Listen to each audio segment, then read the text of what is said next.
When we talk about gearing up fast, normally there's two things that we're trying to do. Firstly, we're trying to get enough gear to get into Heroic. So Heroic 5-man, start spamming them to get different gear from there. And then secondly, we're talking about getting geared enough to be able to start raiding. Well, in this video, I'm going to cover personally what I do for both of these points. Now, having several alts and having to do the pre-raid BIST gear farming to get ready for raids kind of just got into a flow of how I do things. And whilst, yes, I'm quite well established on the server, as in I've got professions, I've got gold, so things that really allow me to cut corners, even without that, it's still quite easy. Now, because the raids are open, there's so many BOEs that are available on the auction house, but yes, if you're a brand new player, some of these are probably a little bit too expensive. But you've got things like epic staves available for casters, one-handed strength weapons, spellcaster swords. There's just so many options for weapons that you can grab from the auction house, or even get yourself in a trash farming group, which, to be quite honest, never normally has much of a gear score requirement or eye level requirement to be able to get into. But before the raids opened, getting weapons was probably the hardest part, and really the best thing to do is just go in and lose a load of arenas. And the reason I say lose is because if you're really undergeared, you're just going to grab someone who's also probably undergeared, run in and keep getting stomped, and you're still going to get 75 conquest points every time you lose. But whilst it would be quite boring, it's just a very easy way to get pretty decent gear, because the PvP gear is super strong in comparison to anything else you're going to be able to get, without raiding, of course. Now, thanks to the rolling seasonal cap, it doesn't matter when you start. In fact, the later you start, the higher your cap's going to be, which means the more gear pieces you're going to be able to buy quite quickly. Now, of course, if you can actually get a friend who's got some gear to get in with you, so you're actually winning some games, obviously that's even better. Now, quite honestly, because of how quick the games are, I would actually go for Conquest over Honor, even though Honor's not that hard to come by anymore because of the change that Blizzard did, where they basically doubled the amount of Honor you're going to get in Battlegrounds, specifically the Holiday Event Battlegrounds and Random Battlegrounds. The Conquest gear is just that much better, but if you're in a bit of a rush and you've got no one else to play with, for example, and you just want to be able to get gear on your own, then absolutely PvPing would be the second best way, I would say, to get some gear to get into Heroics, to be able to get that magic 329 eye level. Because you're going to get 352 blue gear, and to be fair, the 2 set bonus for most classes is actually really strong, because it normally gives you a primary stat if you're, let's say, a Feral Druid or a Rep Paladin. I'm just giving examples of classes that I play. But there's nothing wrong with actually using a couple of bits of PvP gear anyway for your first raid. All you're losing is a whole secondary stat. And when I say all you're losing is a whole secondary stat, that's still quite big, obviously. But it's worth it purely because of the amount of primary stats that you're going to gain from it.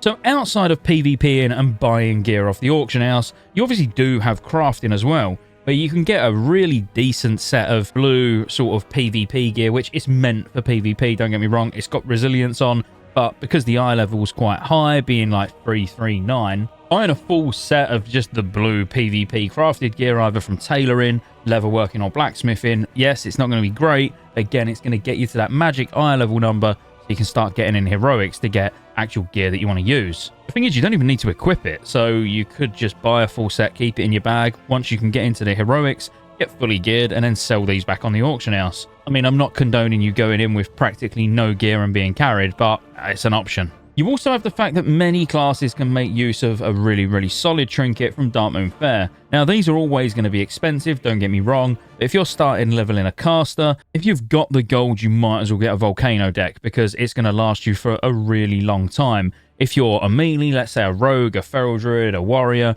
the Hurricane deck is normally pretty cheap, and it's a decent starter trinket. Same with professions. If you're an engineer, definitely make your engineering head as early as possible. If you're alchemy, make your alchemy trinket as early as possible. In fact, when I level characters, I'm normally using the alchemy trinket by about level 83, which at that level is obviously huge. But yeah, just take a look at what your professions can actually do and make sure you are making the gear that you're going to be able to use. And then next up really is to get yourself in Heroics. You're going to want to make sure you're wearing an appropriate tabard. So go and check the vendors, make sure that there's a good 359 epic, at least one comes from that rep for your class. Wear their tabard, start spamming Heroics.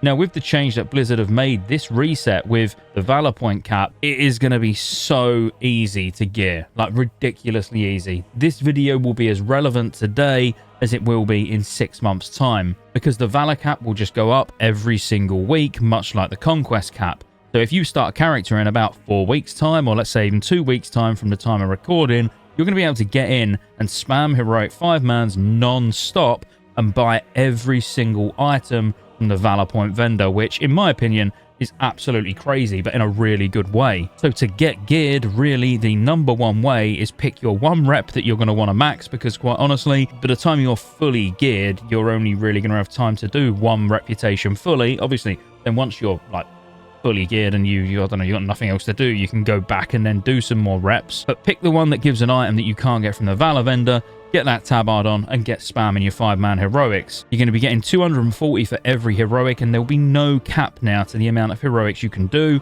The only cap that you've got is that rolling Valor Point cap, which is going to go up by 1600 every single week. And then obviously getting in raids. Now, once you've got all your Valor gear and you've got your reputation gear and you've filled in the last few bits that you can't get 359 epics for using blue 346 gear from the heroics, you're pretty much ready to just start getting in pugs or guild runs or whatever you're going to do. Now, quite honestly, from what you're going to be using at that point with this whole Valor cap change, you really only want heroic. And I know if you're just raiding for fun, then normal's going to be absolutely fine, but you're probably going to want to look for groups that are at least getting a few heroic bosses down, because there's not going to be that many upgrades for you in normal by the time you've finished this gearing process, which is kind of a nice problem to have. And you will be ready to go straight into full heroic clears, literally fresh out of 5-man heroics. If you are stacked with gold, of course you can fill in some of these missing slots that you have not got 359 epics in with world drops, because the world bosses are available now, which means the world epics are just going to be a lot more readily available. I'm not saying